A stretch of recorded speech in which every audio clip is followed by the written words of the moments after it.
Sagrado coração de Jesus, venha a nós o vosso reino. Neste dia consagrado ao Senhor, domingo da Palavra de Deus, Jesus apresenta e nos convida a seguir seu programa de vida, o anúncio da boa nova aos pobres.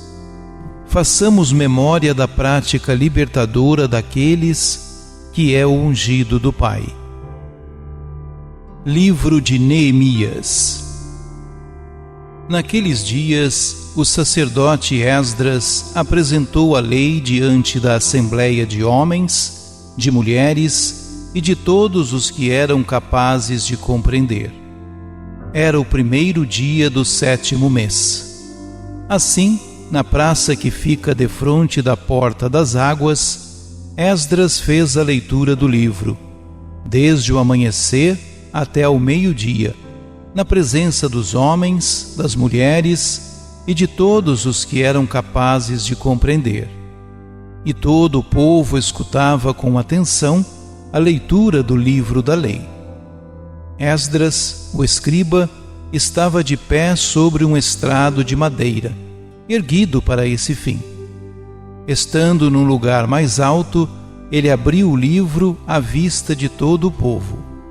E quando o abriu, todo o povo ficou de pé. Esdras bendisse o Senhor, o grande Deus.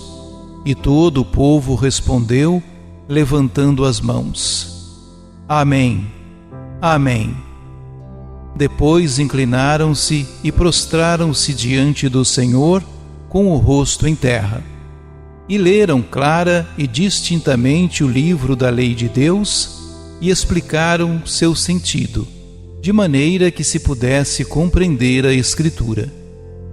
O governador Neemias e Esdras, sacerdote e escriba, e os levitas que instruíam o povo, disseram a todos: Este é um dia consagrado ao Senhor, vosso Deus. Não fiqueis tristes nem choreis, pois todo o povo chorava ao ouvir as palavras da lei. E Neemias disse-lhes: Ide para vossas casas e comei carnes gordas, tomai bebidas doces e reparti com aqueles que nada prepararam, pois este dia é santo para o nosso Senhor. Não fiqueis tristes, porque a alegria do Senhor será a vossa força. Palavra do Senhor. Salmo 18. Vossas palavras, Senhor, são espírito e vida. A lei do Senhor Deus é perfeita, conforto para a alma. O testemunho do Senhor é fiel, sabedoria dos humildes. Os preceitos do Senhor são precisos, alegria ao coração. O mandamento do Senhor é brilhante, para os olhos é uma luz. É puro o temor do Senhor, imutável para sempre. Os julgamentos do Senhor são corretos e justos igualmente. Que vos agrade o cantar dos meus lábios e a voz da minha alma. Que ela chegue até vós, ó Senhor, meu rochedo e redentor. Vossas palavras, Senhor, são espírito e vida. Primeira carta de São Paulo aos Coríntios. Irmãos, como o corpo é um, embora tenha muitos membros, e como todos os membros do corpo, embora sejam muitos, formam um só corpo, assim também acontece com Cristo. De fato, todos nós, judeus ou gregos, escravos ou livres, fomos batizados num único Espírito, para formarmos um único corpo, e todos nós bebemos de um único Espírito. Com efeito, o corpo não é feito de um membro apenas, mas de muitos membros. Se o pé disser, eu não sou mão, portanto não pertenço ao corpo, nem por isso deixa de pertencer ao corpo. E se o ouvido disser: eu não sou olho, portanto não pertenço ao corpo, nem por isso deixa de pertencer ao corpo. Se o corpo todo fosse olho, onde estaria o ouvido? Se o corpo todo fosse ouvido, onde estaria o olfato? De fato, Deus dispôs os membros a cada um deles no corpo como quis. Se houvesse apenas um membro, onde estaria o corpo? Há muitos membros, e no entanto, um só corpo. O olho não pode, pois, dizer à mão: não preciso de ti. Nem a cabeça pode dizer aos pés: não preciso de vós. Antes, pelo contrário, os membros do corpo que parecem ser mais fracos são muito mais necessários do que se pensa. Também os membros que consideramos menos honrosos, a estes nós cercamos com mais honra, e os que temos por menos decentes, nós o tratamos com mais decência. Os que nós consideramos decentes não precisam de cuidado especial. Mas Deus, quando formou o corpo, deu maior atenção e cuidado ao que nele é tido como menos honroso, para que não haja divisão no corpo e assim os membros zelem igualmente uns pelos outros. Se o membro sofre, todos os membros sofrem com ele. Se é honrado, todos os membros se regozijam com ele. Vós, todos juntos, sois o corpo de Cristo, e individualmente sois membros desse corpo. E na igreja, Deus colocou, em primeiro lugar, os apóstolos, em segundo lugar, os profetas, em terceiro lugar, os que têm o dom e a missão de ensinar. Depois, outras pessoas com dons diversos, a saber, dom de milagres, dom de curas, dom para obras de misericórdia, dom de governo e direção, dom de línguas. Acaso todos são apóstolos? Todos são profetas? Todos ensinam? Todos realizam milagres? Todos têm o dom das curas? Todos falam em línguas? Todos as interpretam? Palavra do Senhor. Proclamação do Evangelho de Jesus Cristo segundo Lucas. Muitas pessoas já tentaram escrever a história dos acontecimentos que se realizaram entre nós, como nos foram transmitidos por aqueles que, desde o princípio, foram testemunhas oculares e ministros da palavra. Assim sendo, após fazer um estudo cuidadoso de tudo o que aconteceu desde o princípio, também eu decidi escrever de modo ordenado para ti, excelentíssimo Teófilo. Deste modo, poderás verificar a solidez dos ensinamentos que recebeste. Naquele tempo, Jesus voltou para a Galiléia, com a força do Espírito, e sua fama espalhou-se por toda a redondeza. Ele ensinava nas suas sinagogas e todos o elogiavam. E veio à cidade de Nazaré, onde se tinha criado. Conforme seu costume, entrou na sinagoga no sábado e levantou-se para fazer a leitura. Deram-lhe o livro do profeta Isaías.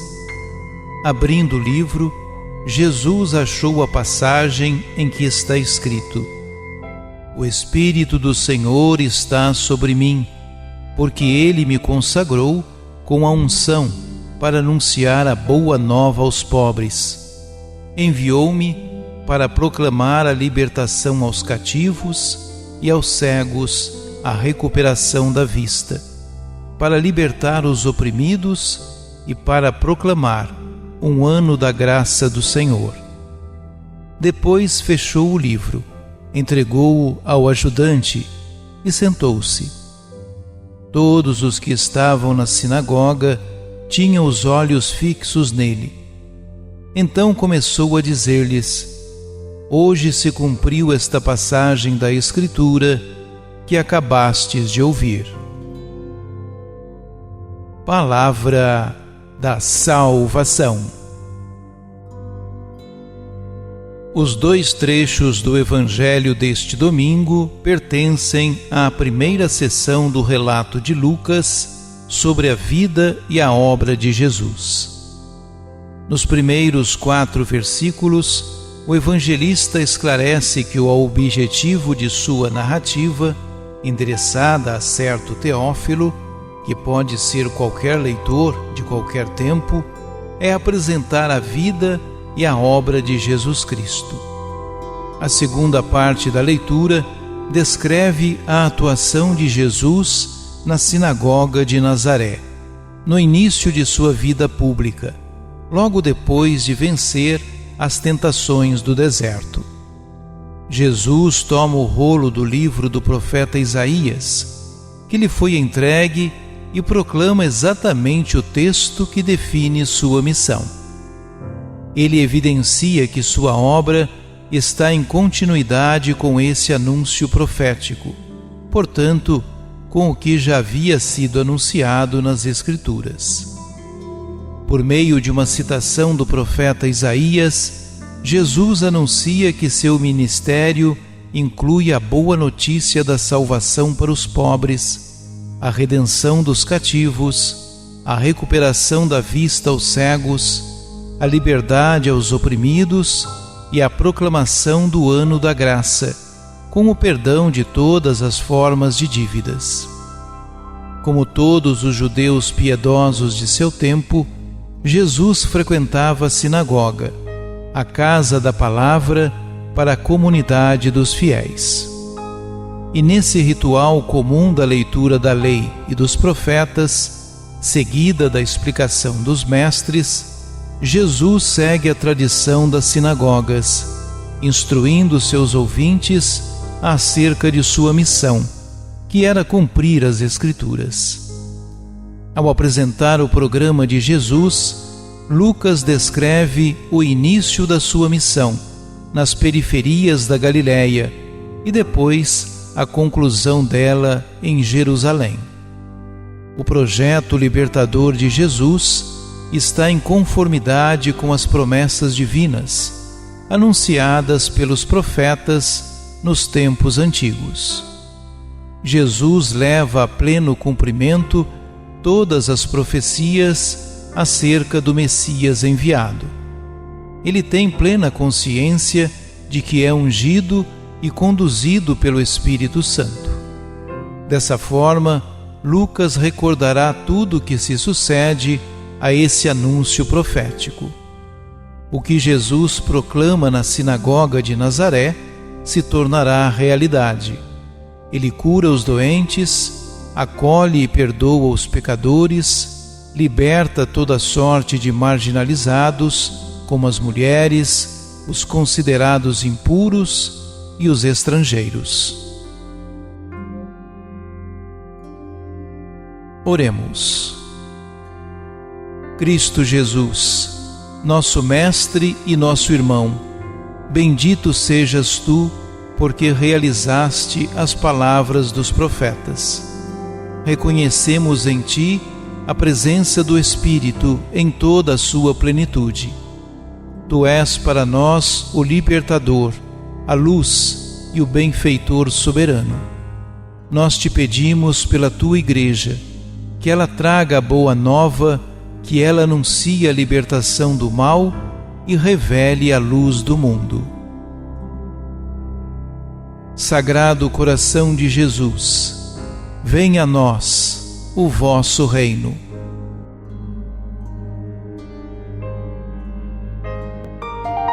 Ajude-nos a evangelizar. Se inscrevam em nosso canal, ativem o sininho, dê o joinha em nossos vídeos e compartilhe